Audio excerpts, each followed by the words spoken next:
Chers amis, bonjour. Au micro, Maurice Verlet. Le thème que je voudrais entretenir avec vous, c'est la richesse et la pauvreté. Chers amis, il faut savoir que Dieu est la source de toute richesse. Car en effet, tout lui appartient. Dans Exode 19, verset 5, nous voyons: Maintenant, si vous écoutez ma voix, et si vous gardez mon alliance, vous m'appartiendrez entre tous les peuples, car toute la terre est à moi. Dans le psaume 24, verset 1, qui est le psaume de David: À l'Éternel la terre et ceux qu'elle renferme, le monde et ceux qui l'habitent. Dans le prophète Agé 2,8, il est dit: L'argent est à moi, et l'or est à moi, dit l'Éternel des armées. 1 Corinthiens 10, 26,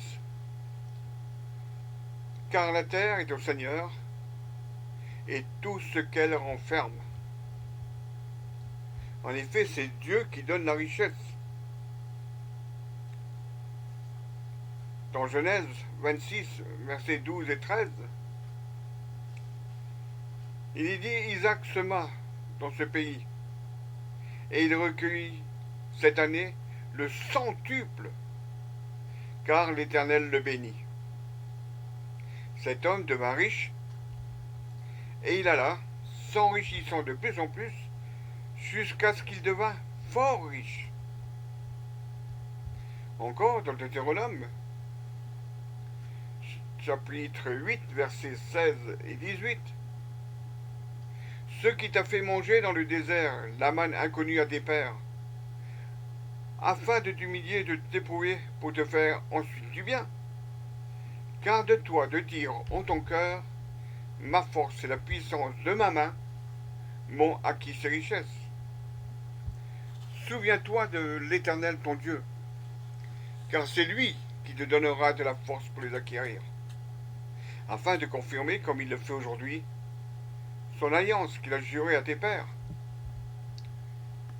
De nouveau dans 1 Corinthiens, mais là au chapitre 4, verset 7. Car qui est-ce qui te distingue? Qu'as-tu que tu n'aies reçu? Et si tu l'as reçu, pourquoi te glorifies-tu, comme si tu ne l'avais pas reçu? Dieu décide de qui est riche, qui est pauvre. 1 Samuel, chapitre 2, versets 7 et 8, nous pouvons lire: L'Éternel appauvrit et il enrichit. Il abaisse et il élève. De la poussière, il retire le pauvre. Du fumier, il relève l'indigent, pour les faire asseoir avec les grands. Et il leur donne en partage un trône de gloire. Car l'Éternel sont les colonnes de la terre, et c'est sur elles qu'il a posé le monde, chers amis. Proverbe 10, 22, courtement, c'est la bénédiction de l'Éternel qui enrichit, et il ne la fait suivre d'aucun chagrin.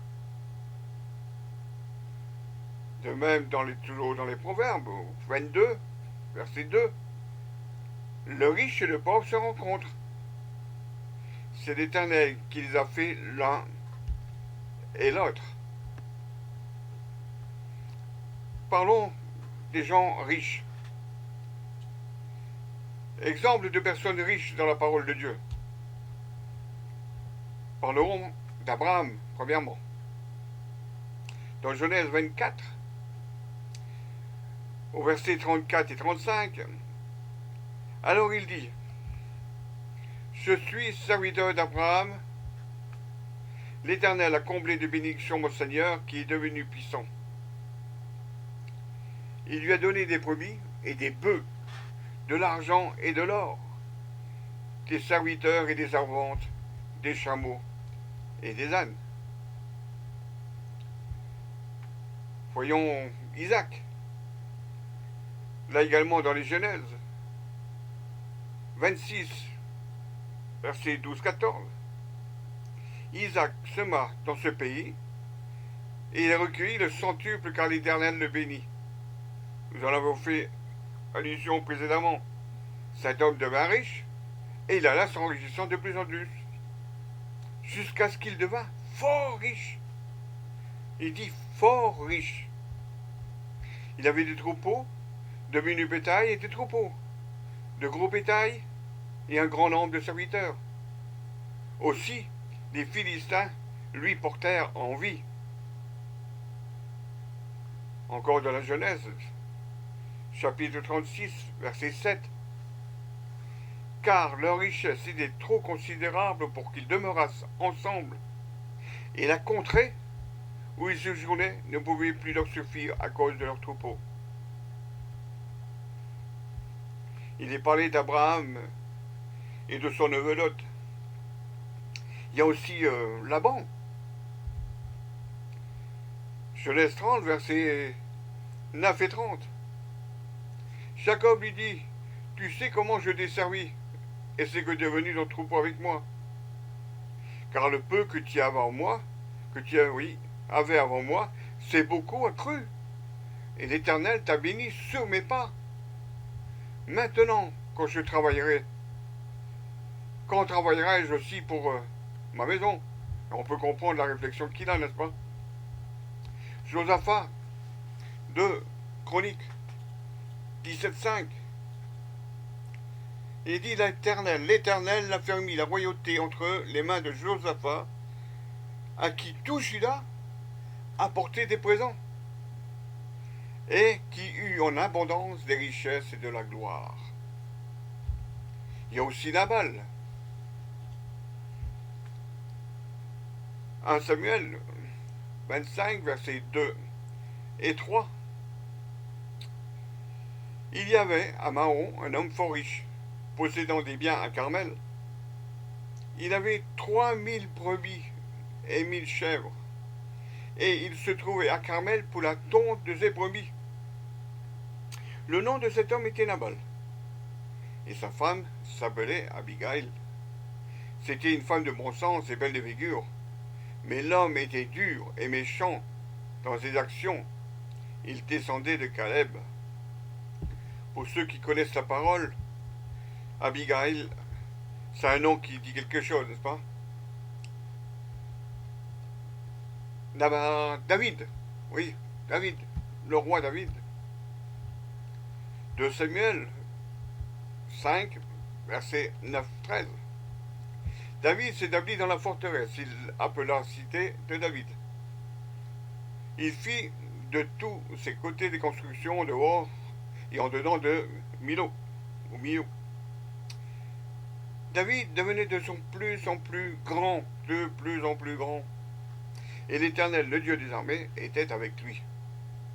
Hiram, roi de Tyr, envoya des messagers à David et du bois de cèdre, et des charpentiers, des tailleurs de pierre, qui bâtirent une maison pour David. David reconnut que l'Éternel l'affermissait comme roi d'Israël, et qu'il élevait son royaume à cause de son peuple d'Israël. David prit encore des concubines et des femmes de Jérusalem. Après qu'il fut venu d'Hébron, il lui naquit encore des fils et des filles. D'ailleurs, nous voyons Salomon. Qui ne connaît pas Salomon? 1 roi 10, verset 14-29. Le poids de l'or qui arrivait à Salomon chaque année était de 666 talents d'or. 666 talents d'or.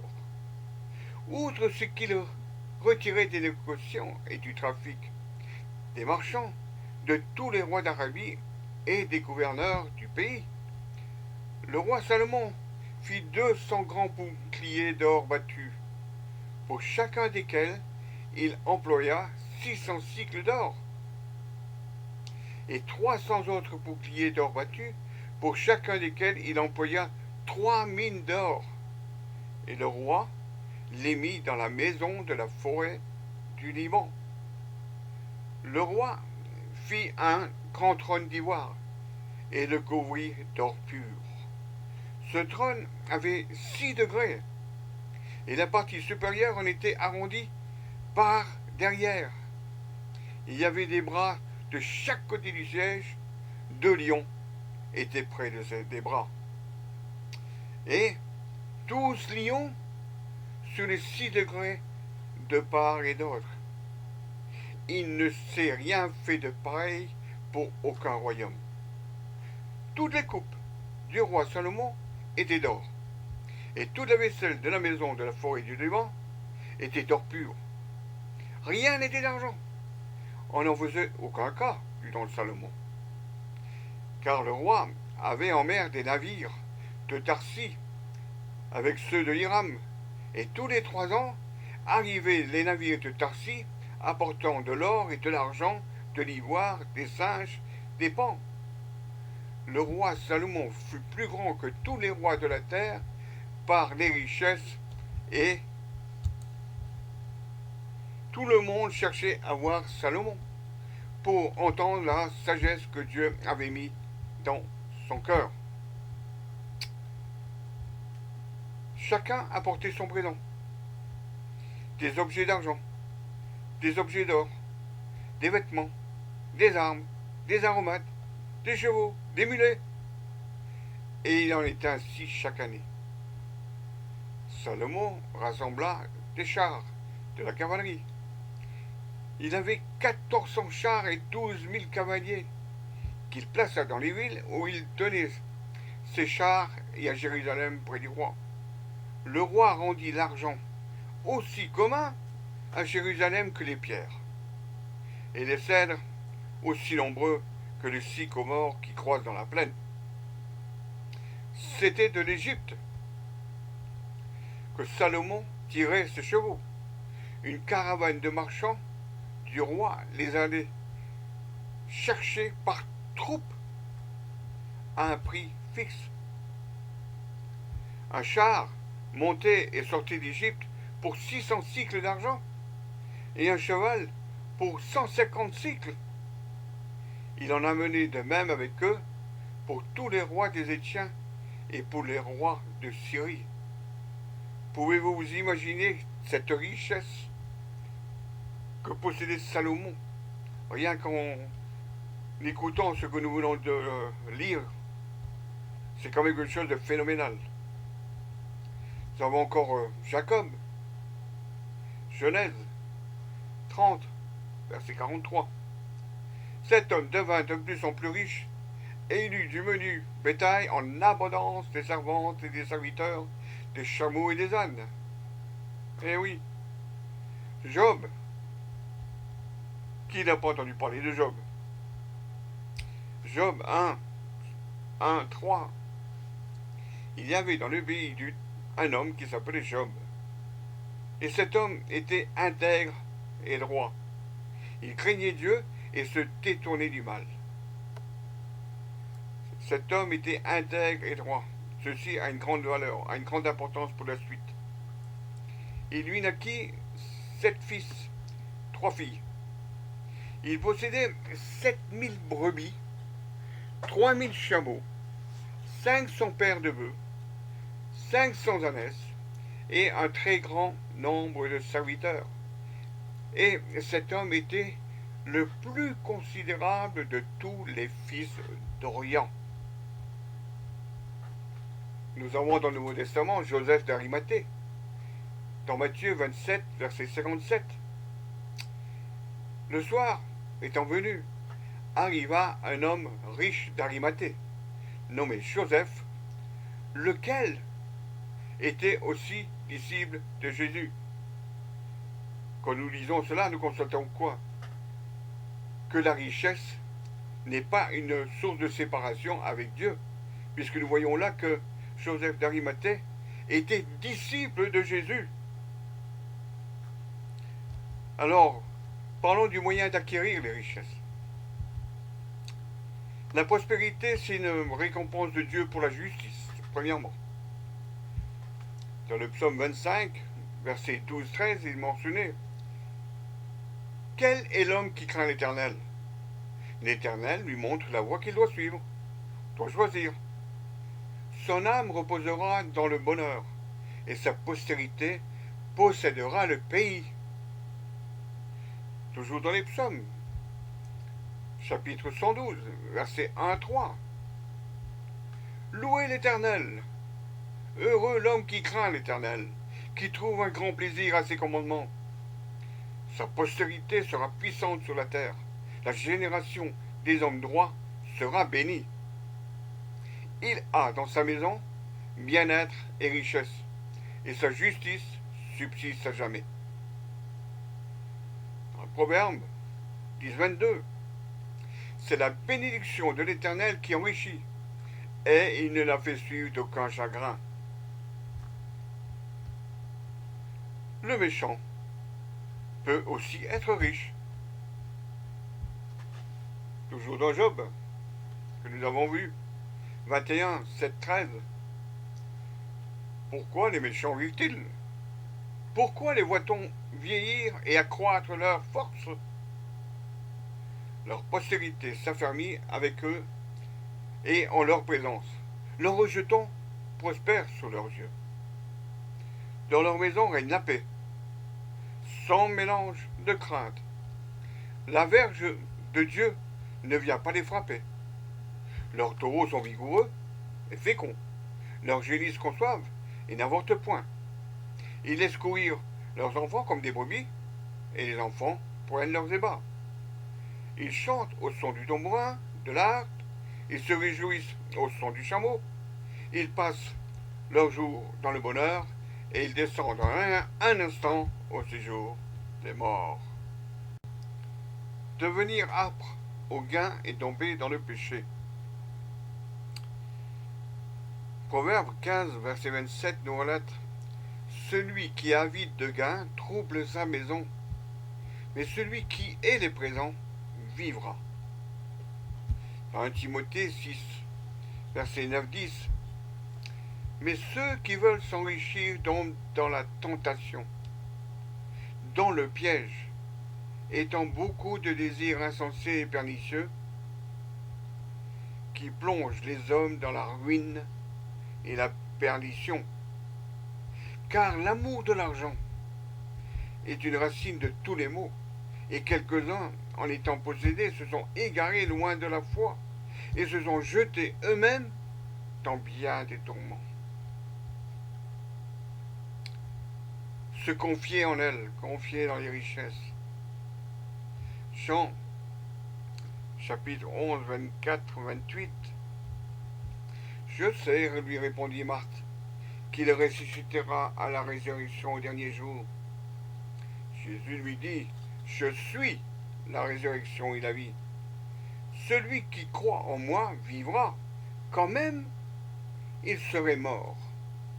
Et quiconque vit et croit en moi ne mourra jamais. Crois-tu cela? Elle lui dit: oui, Seigneur, je crois que tu es le Christ, le Fils de Dieu, qui devait venir dans le monde. Et ayant ainsi parlé, elle s'en alla. Puis elle appela secrètement Marie, sa sœur, et lui dit: le maître est ici, et il te demande. Encore dans 1 Timothée, chapitre 6, verset 17 à 19. Recommande aux riches du présent siècle de ne pas être orgueilleux, de ne pas mettre leur espérance dans les richesses incertaines, mais de la mettre en Dieu, qui nous donne avec abondance toutes choses pour que nous en jouissions. Recommande-leur de faire du bien, d'être riches en bonnes œuvres, d'avoir de la libéralité, de la générosité, et de s'amasser ainsi pour l'avenir un trésor placé sur un fondement solide, afin de saisir la vie véritable. Attention de ne pas devenir orgueilleux de ses richesses. que le rappelle Ézéchiel 28,5. Par ta grande sagesse et par ton commerce, tu as accru tes richesses, et par tes richesses, ton cœur s'est élevé. Osée 12, verset 8. Et Éphraïm dit, à la vérité, je me suis enrichi, j'ai acquis de la fortune, mais c'est entièrement le produit de mon travail. On ne trouvera chez moi aucune iniquité, rien qui soit un crime. Dans l'Apocalypse 3,17, c'est parce que tu dis, je suis riche, je me suis enrichi, et je n'ai besoin de rien, et parce que tu ne sais pas que tu es malheureux, misérable, pauvre, aveugle et nu. Encore attention de ne pas rejeter Dieu au profit des richesses. Deutéronome 8, verset 12-14.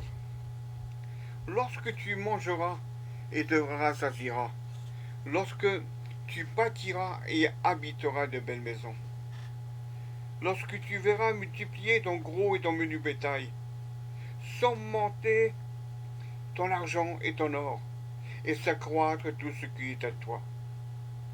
Prends garde que ton cœur ne s'enfle, et que tu n'oublies l'Éternel ton Dieu, qui t'a fait sortir du pays d'Égypte, de la maison de servitude. Voyons encore dans le Deutéronome, toujours dans le 32,15.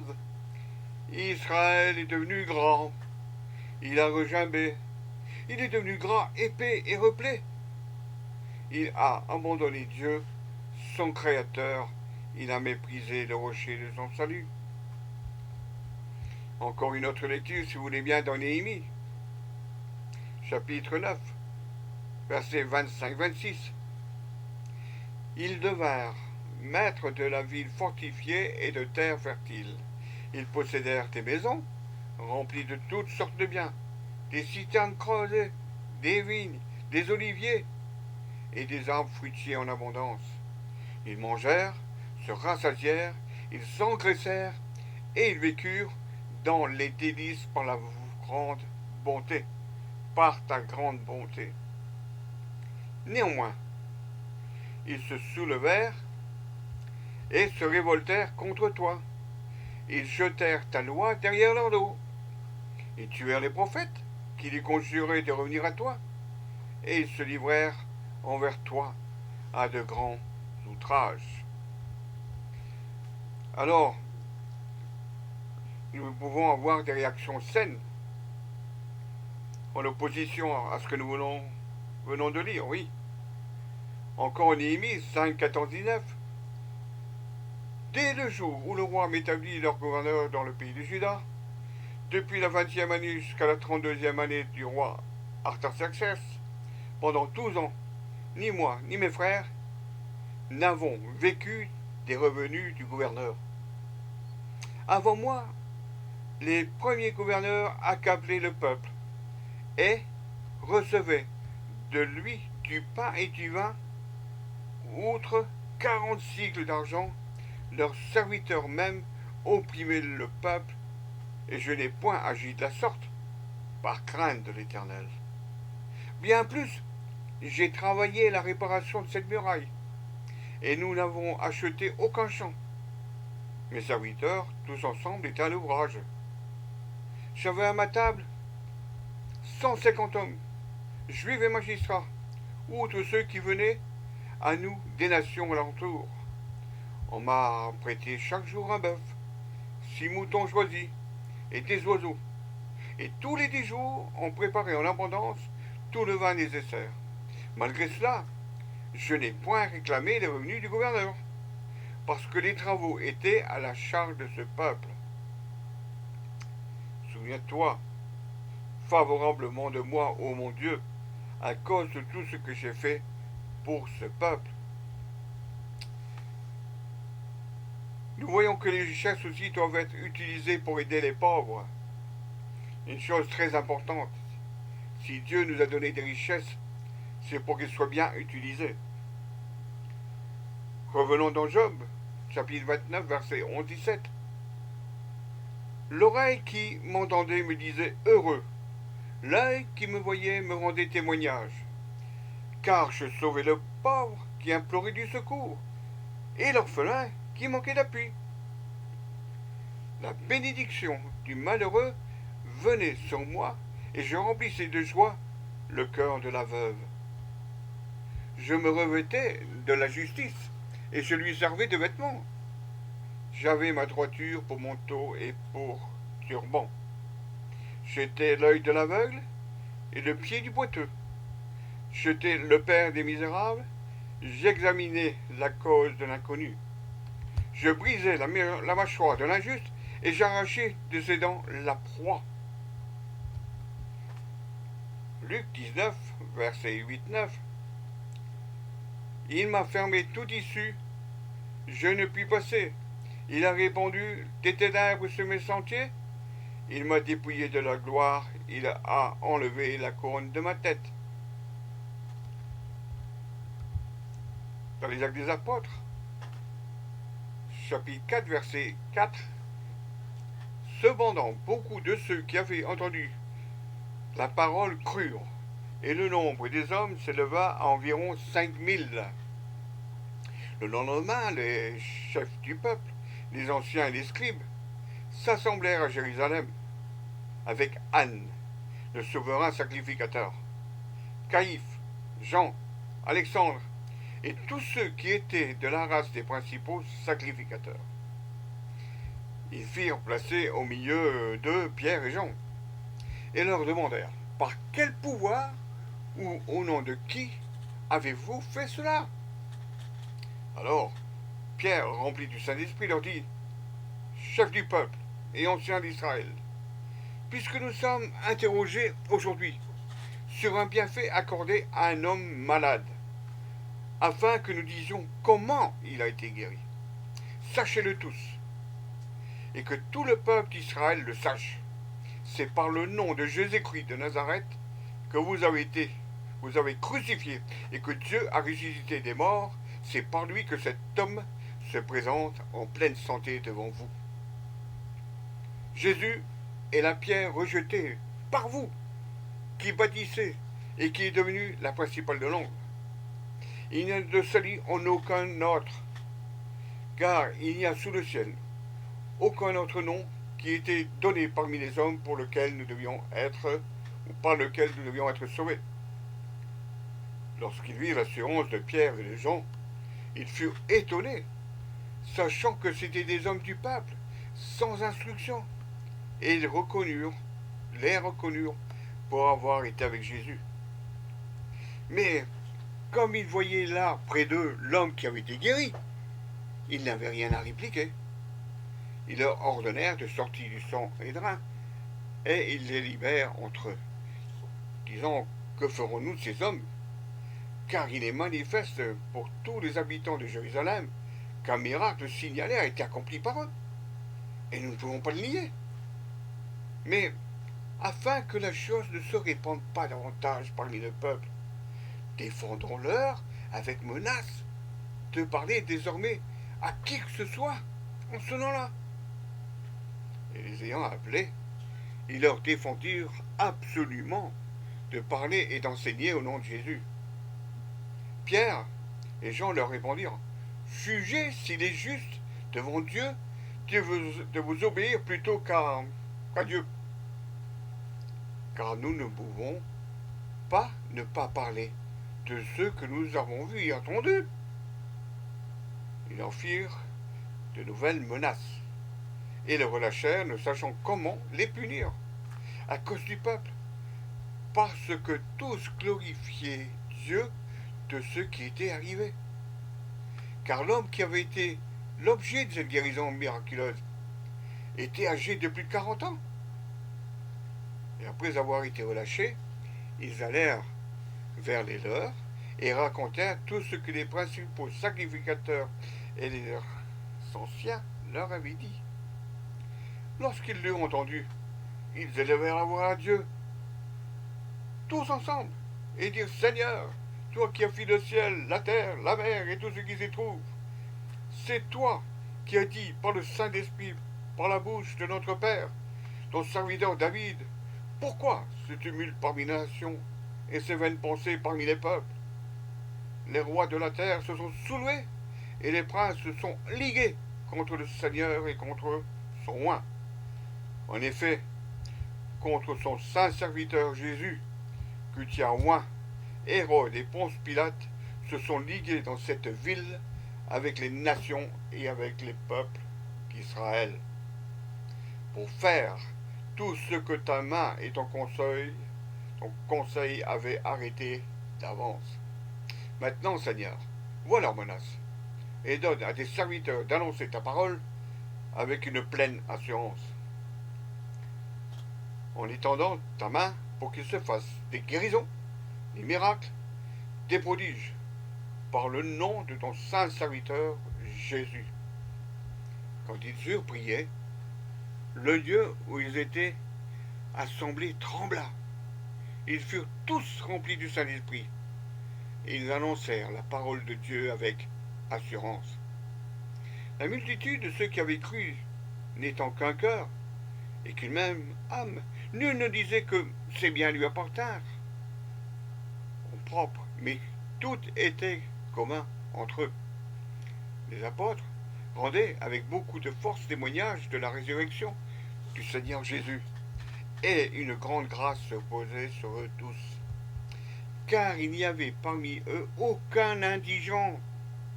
Tous ceux qui possédaient des champs et des maisons les vendaient, apportaient le prix de ceux qu'ils avaient vendus. Encore dans Actes, verset 14-22. Alors, Pierre se présenta avec les 11, éleva la voix et leur parla en ces termes. Hommes juifs, et vous tous qui séjournez à Jérusalem, sachez ceci et prêtez l'oreille à mes paroles. Ces gens ne sont pas ivres, comme vous le supposez, car c'est la 3e heure du jour. Et c'est d'ici ce qui a été dit par le prophète Joël. Dans les derniers jours, dit Dieu, je répondrai de mon esprit sur toute chair. Vos fils et vos filles prophétiseront, vos jeunes gens auront des visions, et vos vieillards auront des songes. Oui, sur mes serviteurs et sur mes servantes, dans ces jours-là, je répondrai de mon esprit, et ils prophétiseront. Je ferai paraître des prodiges, en haut, dans le ciel, et des miracles en bas sur la terre, du sang, du feu, et une vapeur de fumée. Le soleil se changera en ténèbres et la lune en sang, avant l'arrivée du jour du Seigneur, de ce jour grand et glorieux. Alors, quiconque invoquera le nom du Seigneur sera sauvé. Hommes israélites, écoutez ces paroles. Jésus de Nazareth, cet homme à qui Dieu a rendu témoignage devant vous par les miracles, les prodiges et les signes qu'il a opérés par lui, au milieu de vous, comme vous le savez vous-même. Les richesses doivent être utilisées pour favoriser la parole, l'apport, la connaissance de la parole.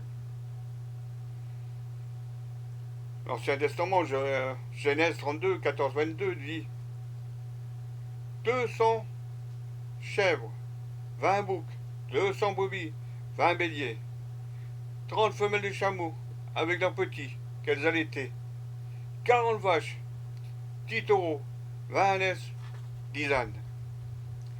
Il le remit à ses serviteurs, troupeau par troupeau, séparés, et il dit à ses serviteurs, passez devant moi, mettez un intervalle entre chaque troupeau. Il donna cet ordre au premier.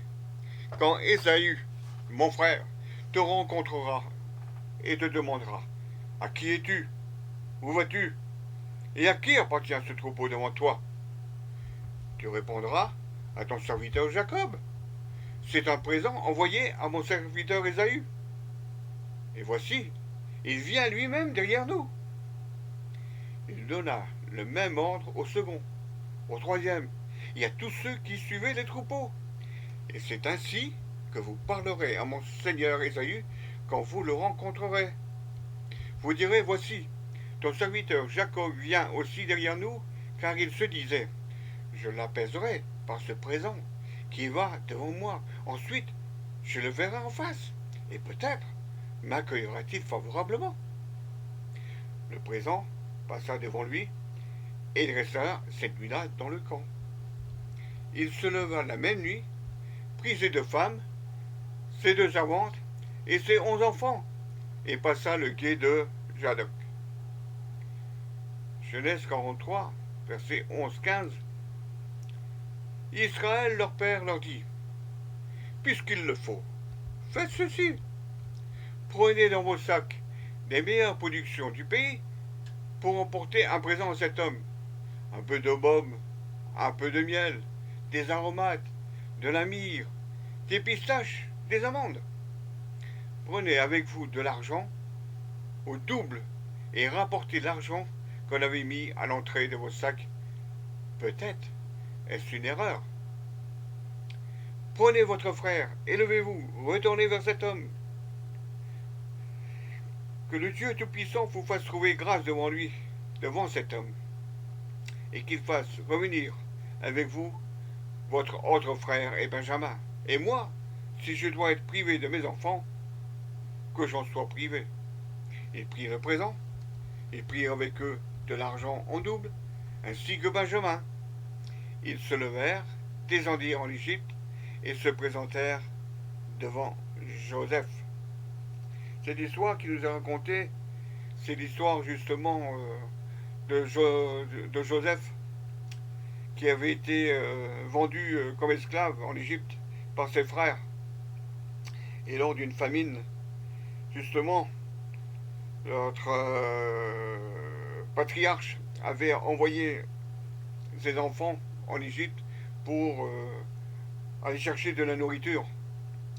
Et là, quand ils sont arrivés, ils n'ont pas reconnu Joseph qui était devenu l'intendant de Pharaon, qui était placé hautement, il avait une grande position. Et l'histoire très intéressante, je vous invite à regarder dans la parole de Dieu et il y a de grandes instructions à en tirer. 1 Samuel 25, 18, 35. Abigail prit aussitôt 200 pains, 2 enzoudres de vin, 5 pièces de bétail arrêtées, 5 sigles de grains rôtis, 100 masses de grains secs et 200 figues sèches, et elle les mit sur les ânes. Et elle dit à ses serviteurs, passez devant moi, et je vais vous suivre. Elle ne dit rien à Nabal, son mari. Nous avons lu précédemment justement qui était Nabal, la richesse qu'il y avait. Montée sur un âne, elle descendit la montagne par un chemin couvert, et voici David et ses gens descendaient en face d'elle, en sorte qu'elle les rencontra. David avait dit, c'est bien en vain que j'ai gardé tout ce que cet homme a dans le désert, et que rien n'a été enlevé de tout ce qu'il possédait. Il m'a rendu le mal pour le mien. Effectivement, il y avait une tension qui s'était créée entre David et Nabal, puisque David avait été mis de côté, il n'avait plus rien à manger avec sa troupe. Il avait été vers Nabal pour demander de la nourriture, et Nabal avait rejeté. Mais Abigail, qui avait de l'intelligence, justement, s'empressa de réagir positivement. Que Dieu traite son serviteur David dans toute sa rigueur, si je laisse subsister jusqu'à la lumière du matin, qui que ce soit de tout ce qui appartient à Nabal. Voilà la réflexion de David, justement, suite à cela. Lorsqu'Abigail aperçut David, elle descendit rapidement de l'âne, tomba sur sa face en présence de David et se prosterna contre terre. Puis, se jetant à ses pieds, elle dit, à moi la faute, mon Seigneur. Permets à ta servante de parler à tes oreilles, et écoute les paroles de ta servante. Que mon Seigneur ne prenne pas garde à ce méchant homme, à Nabal, car il est comme son nom, Nabal est son nom, et il y a chez lui de la folie. Moi, ta servante, je n'ai pas vu les gens de mon Seigneur que mon Seigneur a envoyés. Maintenant, mon Seigneur, aussi vrai que l'Éternel est vivant, et que ton âme est vivante, c'est l'Éternel qui t'a empêché de répandre le sang, et qui a retenu ta main. Que tes ennemis, que ceux qui veulent du mal à mon Seigneur, soient comme Nabal. Accepte ce présent que ta servante apporte à mon Seigneur, et qu'il soit distribué aux gens qui marchent à la suite de mon Seigneur.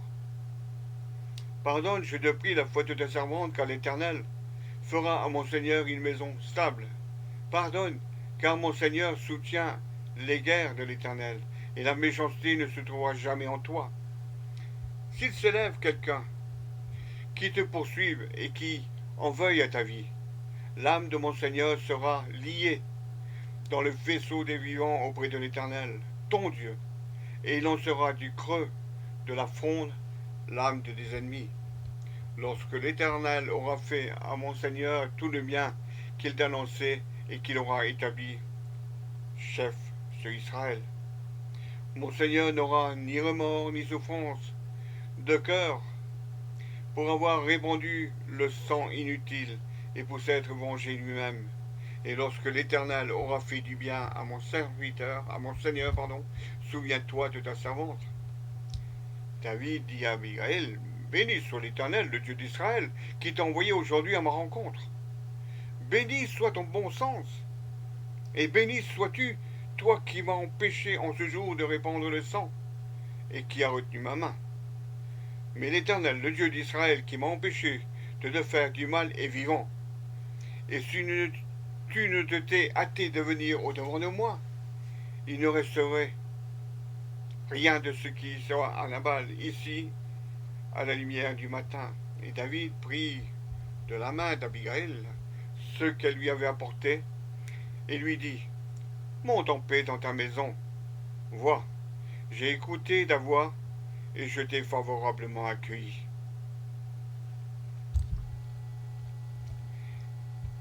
Proverbe 18, verset 8. Il est dit, les prisons d'un homme lui élargissent la voie et lui donnent accès auprès des grands. Les commandements de Dieu concernant les richesses, très important de s'en souvenir. Deutéronome 8, verset 18. Souviens-toi de l'Éternel ton Dieu, car c'est lui qui te donnera de la force pour les acquérir afin de confirmer, comme il le fait aujourd'hui, son alliance qu'il a juré tes pères. Reconnaître que Dieu en est la source.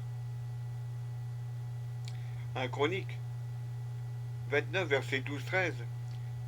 C'est de toi que viennent la richesse et la gloire.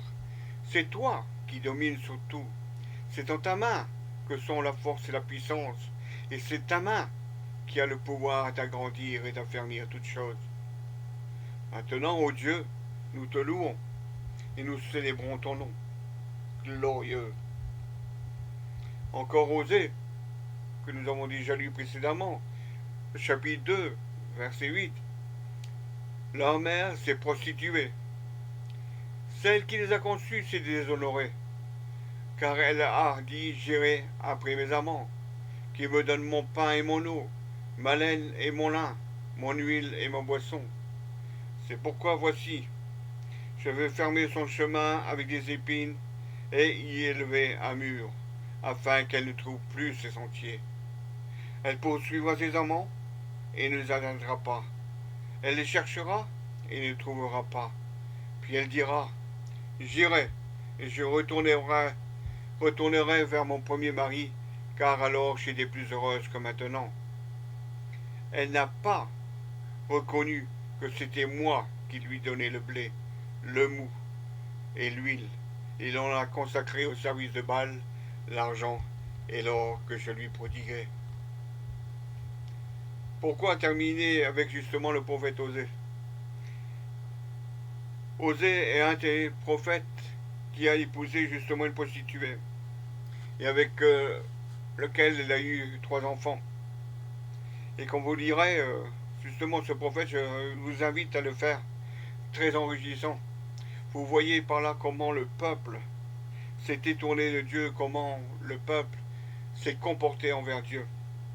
Dieu avait béni, avait enrichi le peuple. Et il s'est détourné de Dieu malgré tout. Alors aujourd'hui, chers amis, qui que vous soyez, riche, pauvre, peu importe, ne restez pas loin de Dieu. Retournez vers le Seigneur, demandez-lui pardon. Et Dieu vous accordera le pardon. Si vous êtes pauvre aujourd'hui, demain vous serez riche. Mais si vous êtes riche, prenez bien attention de ne pas tomber et de ne pas vous égarer à cause de vos richesses, parce que demain, peut-être, vous serez pauvre. Merci à vous, et je vous invite à méditer encore ces paroles, de les laisser pénétrer dans votre cœur, de recevoir de la part de Dieu par le Saint-Esprit instruction, car au travers de ces paroles, croyez-moi, il y a beaucoup de conseils à recevoir. Que Dieu vous garde et que le Saint-Esprit vous bénisse abondamment.